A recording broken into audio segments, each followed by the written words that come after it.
everybody? It's Chris over at Dixieland Farm. I'm here at JB's World Famous Hot Dogs. World famous.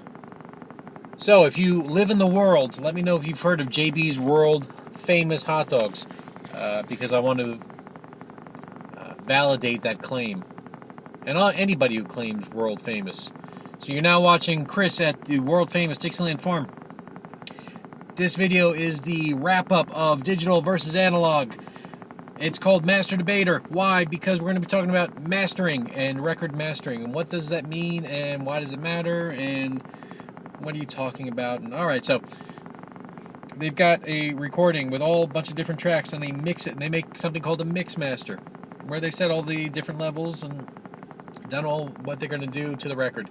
And then they turn that over to a mastering engineer, and what he or she does is they do audio sweetening, and they do equalization and some compression and little things here and there to try to make the album sound like a big one whole cohesive thing, because it was recorded at different times and places most likely, and just to make it sound better. So they make a master of the record. And just because they make one master doesn't mean that record, that's the only master that they have. Sometimes they would duplicate that mix master and send it to lots of different places, and sometimes they took the final master and duplicated that. And just because that's been duplicated doesn't mean that was the final end of the process. Like Beatles records, when they sent them to Capitol then went ahead and did other stuff, so they kind of mastered the master. They added reverb and did a bunch of different stuff also. So the mastering chain is not always well defined, and it changes, and that's why different records, the same title but different places, that they can all vary. And that's why your Rolling Stones record that was in London, made in London, put out by Decca, is different than when it was put out in America on London Records. I'm confused just thinking about that. So there could be different masters of the same record, and there often is. And same thing with repressing. Sometimes they recut it again, and when they cut a record, they make a cutting. That's kind of part of the mastering chain also. And sometimes they even did stuff when they were doing that, so they'd have a final mix master, and they'd still monkey with it while they were cutting the record, and it would sound different. So that's why sometimes the records will sound different than the tape. So when you listen to a early CD where they took a flat transfer of the mastered tape, it sounded different than the record because they still did stuff to it. It's still part of the mastering chain. So early CDs, sometimes they had a vinyl master where they kind of did whatever they needed to do to make it fit on a record correctly, with equalization choices and stuff like that. But on a CD, I'm confused. I think you people are confused already. I think you can see why there is such a problem with all this stuff. Because, one, anybody in the audio industry takes terrible notes. That's number one. It's not like film, where they've got extensive notes. Records, they lose stuff all the time, and they would do things, and it gets confusing. That's why you'll see a title mastered and remastered and mastered again, and they just do different things, and they'll release the same title over and over and over again, and every single one of them sounds different, and every country sounds different, and just because you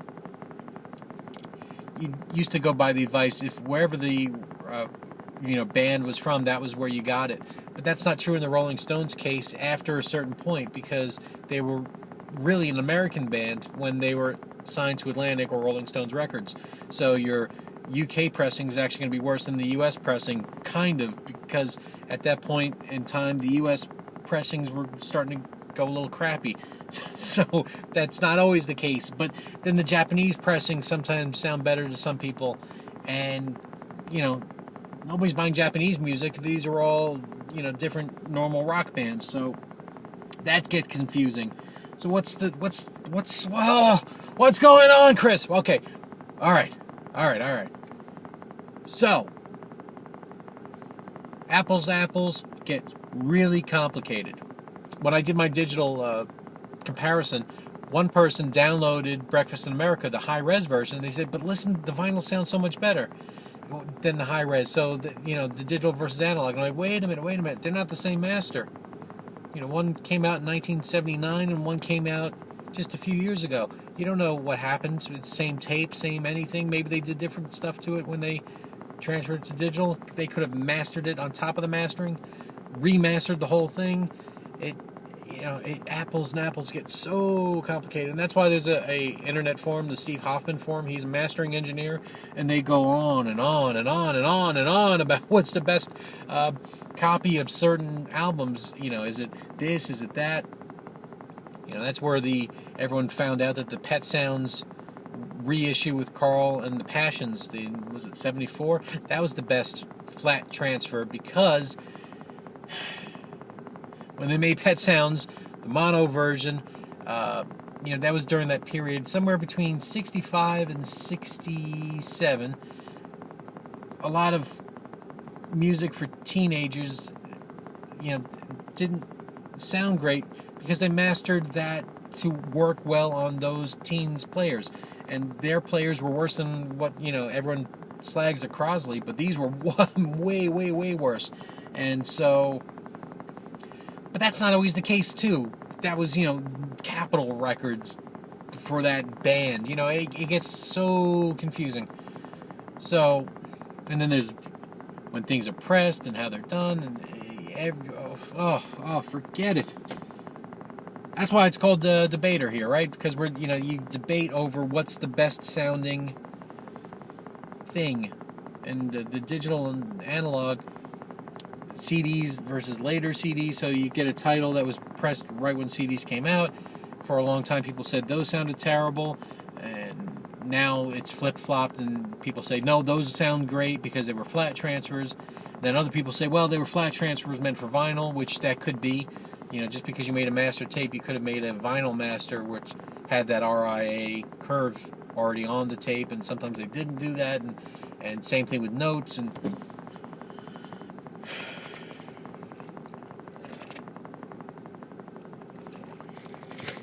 Chris, get to the point. Okay, so the point is, a general rule of thumb is, whatever the format was at the time is probably going to be the best mastering that you can buy. It's put out on record originally, and that was the big thing, especially with the 50s, 60s, 70s, early 80s. The vinyl is probably going to have the best mastering. That's not always the case, and there's great jobs being done. You got Ron Beaudry, Rockin' Ronnie. He, for a long time, loved Japanese pressings, and now he's liking the new reissues of certain records a lot more, especially the Back to Black series. He tends to like the new pressings.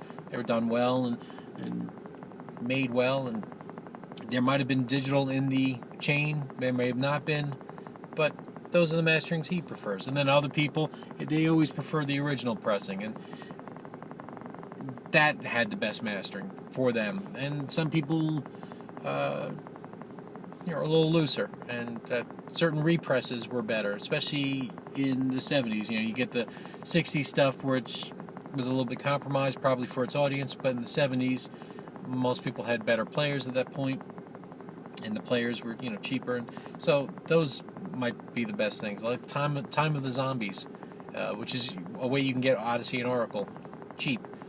People say that's a great master compared to the date, and some other people say no, the date's better. And again, so it's not so much the CD digital versus analog debate, it's what master are they using, and that's probably what it comes down to most of the time, more so than even probably your equipment.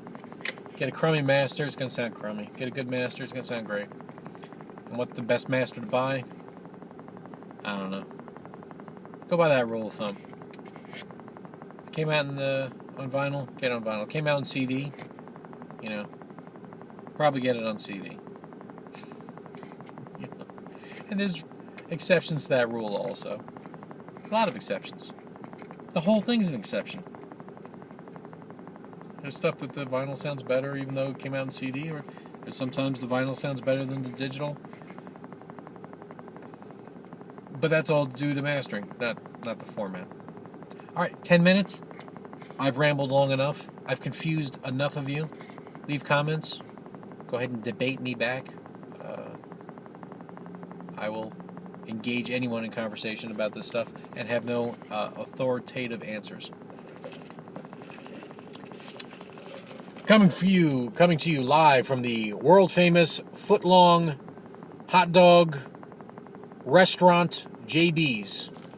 Take care, everybody.